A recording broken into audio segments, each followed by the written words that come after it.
forget what I did for love. I can't regret. I won't regret what I did for love. Oh, it just gives me chills when I hear those words. And it just makes me aware of the presence and the power, the beauty of going all out for love and being that special presence in someone's life. And when you look upon the mother that you had, or the caretaker that you had, you may think that she was the epitome of motherly love. I know when I was about 4 or 5, occasionally my mother would just stop what she was doing and she would look at me and she would just say, with this on her face, she'd say, "Lori, you are so beautiful." And it kind of makes me want to cry now, but back then it was just, that was my mom talking to me. Things changed later. but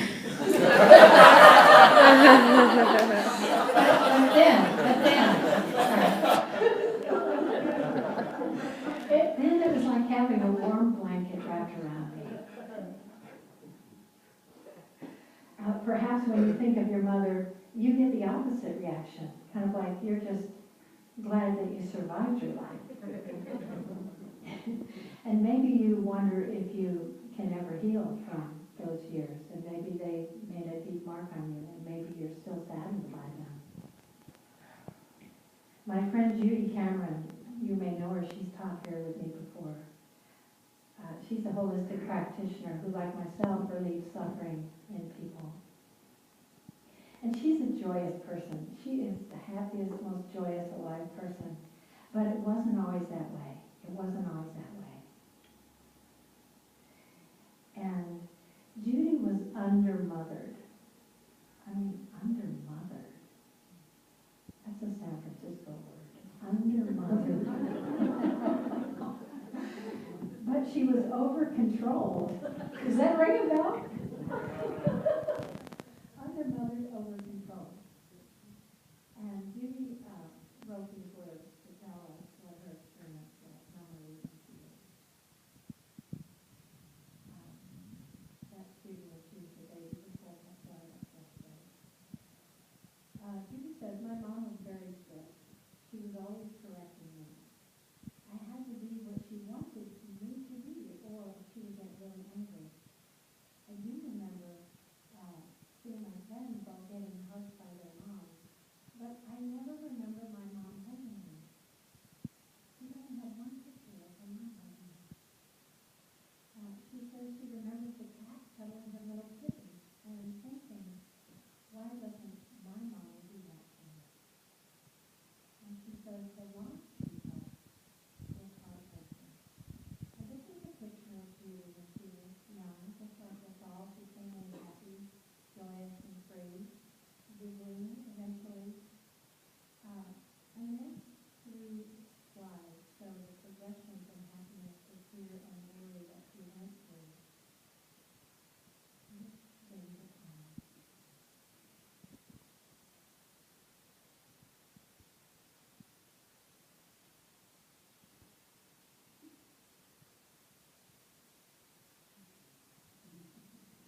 was overly sensitive. Everything was like in my face. It had to like get back here so I could put it out there. I also could feel the feelings of others, and I didn't know if they were mine or theirs. And then I felt I had to fix it.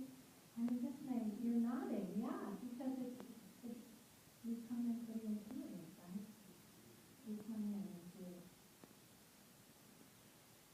So my brother, though, my older brother, he was bold and confident, and he was funny. He used to make jokes, and he was capable of surviving anything. While I'd be hiding under the covers, he'd be out there creating a great new world. Same parents, similar conditions, different natures, different lives. My dad grew up in the Great Depression. Not quite yet. My dad grew up in the Great Depression, and his family went from great wealth to losing everything. Losing everything. And long after the Depression was over, he and Mom went away. They went to start a family, but he still had a lens of life, a lens of life. And he thought that he and Mom would never have a car. He never considered it. He didn't feel bad about it. Nothing. But Mom had grown up on a farm. She had plenty to eat. She had plenty of cars. She drove around and dressed when she was a teenager. Did everything she wanted. Oh, she was drinking and driving, yes. I'm sure my mom was. So one day she got tired of not having a car, and even though we didn't have much money, she went right out and she got a car and she came home with the car. And Dad said to me several times in his life, I just stared and stared at the car. He just couldn't believe it because he had never considered it. So can we exchange our lens? Can we heal the memories of our childhood, of our life? It's my experience that we can. And not only that we can, but we must. We must if we're going to become who we're here to be. We must if we're going to push the edge of what we're working with to be as magnificent, much more magnificent than we ever thought we could be. That's who we're here to be. This talk is called A Portal to Infinite Love. A portal is a gateway. It gives us access. And I want to show you what I've learned, what Judy's learned, and how we've let it heal our life and heal the lives of our clients. So to me, there's one simple way to gain access to who we are. One simple way. We have to identify more with our true nature than our human nature. With our divine mind instead of our human mind. It's all about what we're going to identify with. And I don't mean intellectually understanding the difference. I mean viscerally in the body, powerfully in the body, in your knowing, in your deepest knowing, identifying with your true nature, your divine nature. This is really the portal to infinite love. And I wanted to share some ways that I've identified with my true nature, and because they just changed me so much. It's very much about embodying our spiritual essence. So just look at these slides as they come up. And just feel them. Just feel them.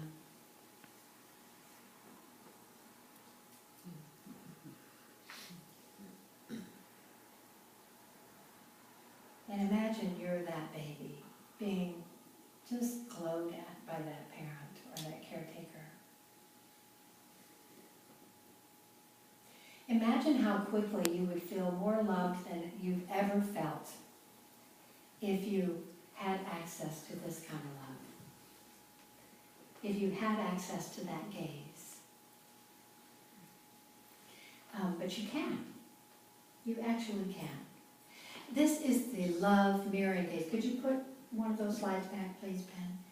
This is the love mirroring gaze, or the mirroring love gaze, that every mother knows how to do. Every father knows how to do. Every child has to have it done for them so they know they exist. This is how they know they're safe, that they're real, that you're connecting with them, that you're going to take care of them. It gives them this security. And as you see, it just comes naturally. And about 4 months, the child starts to recognize and smile. So it's very needed. And this mirroring love gaze, it's not just any gaze. I mean, if you look at these people, they're like, just like my mom did. It's you. It's you. And the baby catches that.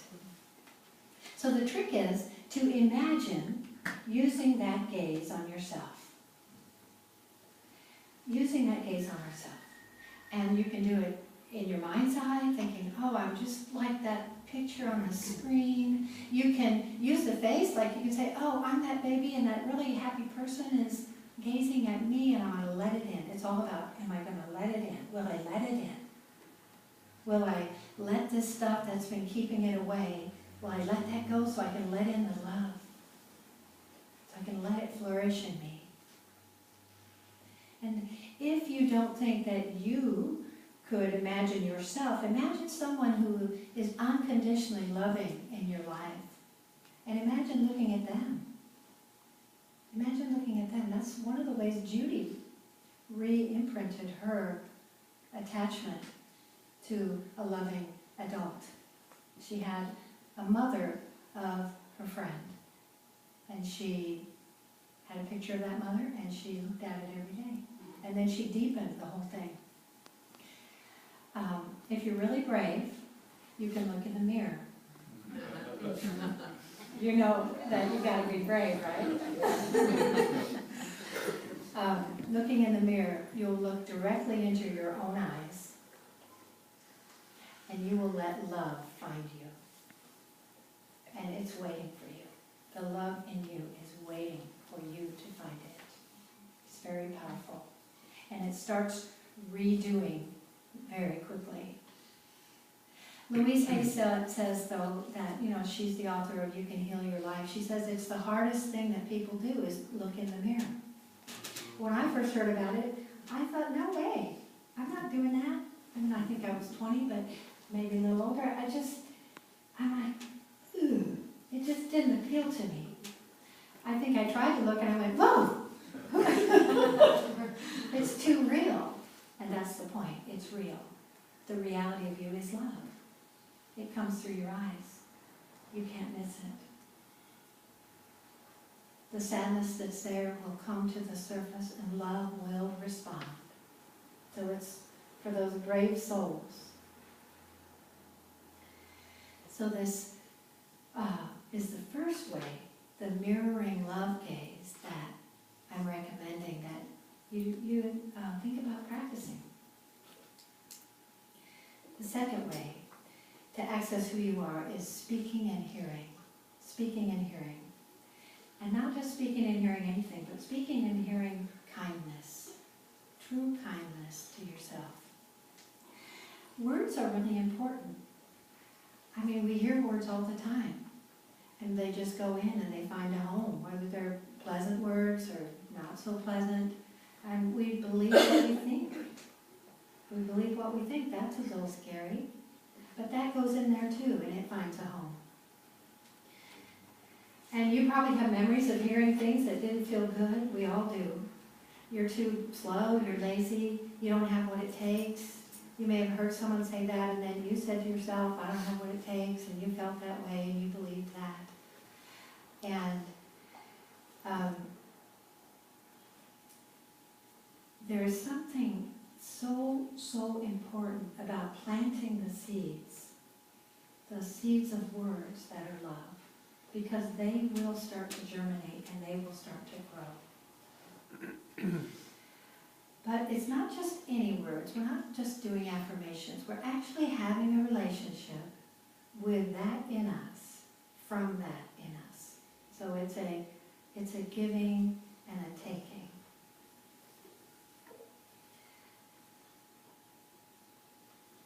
This quote had to be written by a mother or a caretaker or a father. And I'm going to read it to you. To my children, if I had to choose between loving you and breathing, I would use my last breath to tell you I love you. To tell you I love you. So just close your eyes for just 1 second and imagine that you're saying the words that I'm going to say to you. You're saying them to your own inner child. Dear inner child, if I had to choose between loving you and breathing, I would use my last breath to tell you I love you. And really let that in.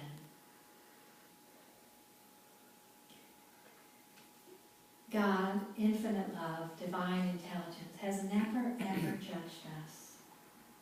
All it ever sees is our absolute innocence.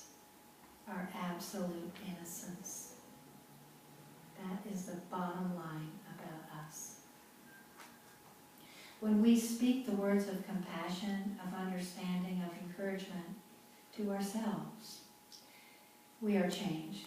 We are changed from within. And it's a beautiful feeling to be in that process as it happens. So just listen and imagine hearing these words from your own sweet self. And if you want to place your hands over your heart, you can do that too.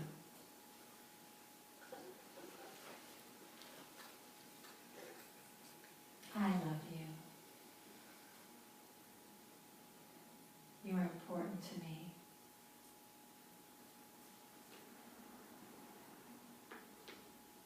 I'm here to stay.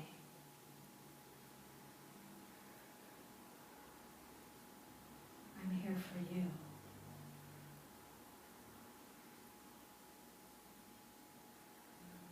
I cherish you. I adore you. Everything about you is amazing. I love you. I'll always love you. I love you.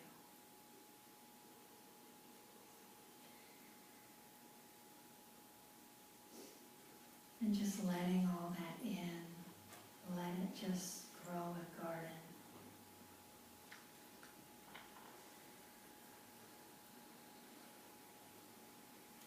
And when you're ready, just bringing your attention back to the room.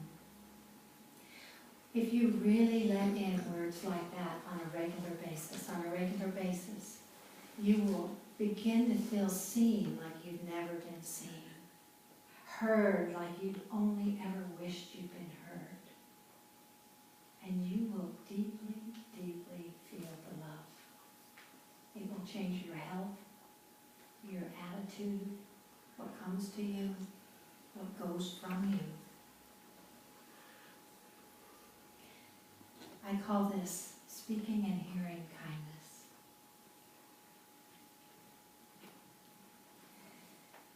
The next practice, so far we've got the mirroring love gaze and speaking and hearing kindness.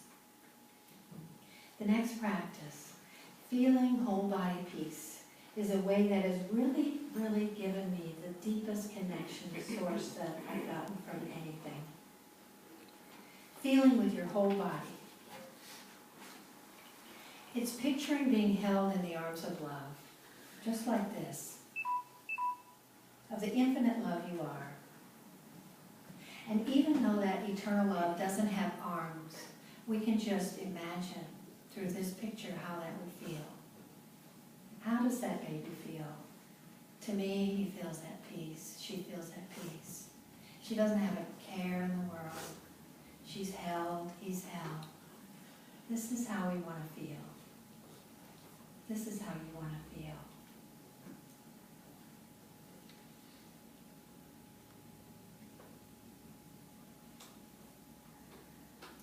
We can actually create this for ourselves.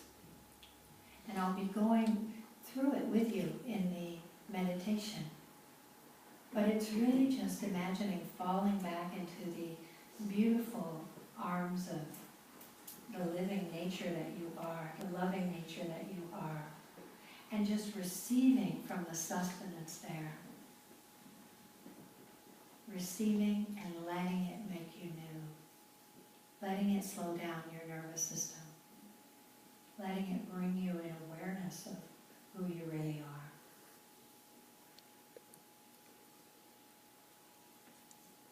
So the three ways that we have to open the portal to infinite love are the mirroring love gaze, speaking and hearing kindness, and feeling whole body peace. Feeling whole body peace. When we start giving ourselves these regularly, rapid emotional change will happen. Hearts will heal. Bodies will change. You will start feeling this joy come upon you and come out of you spontaneously. Your greatness, your infinite love, is the full truth about you. And it is meant to partner you in your humanness. So your greatness partners our smallness. Our divinity partners our humanity. We have not come here alone. You are not alone.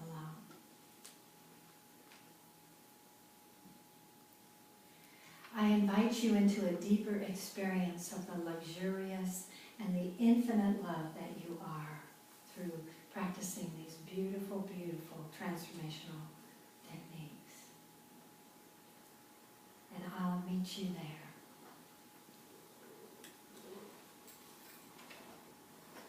So we'll get ready for our meditation.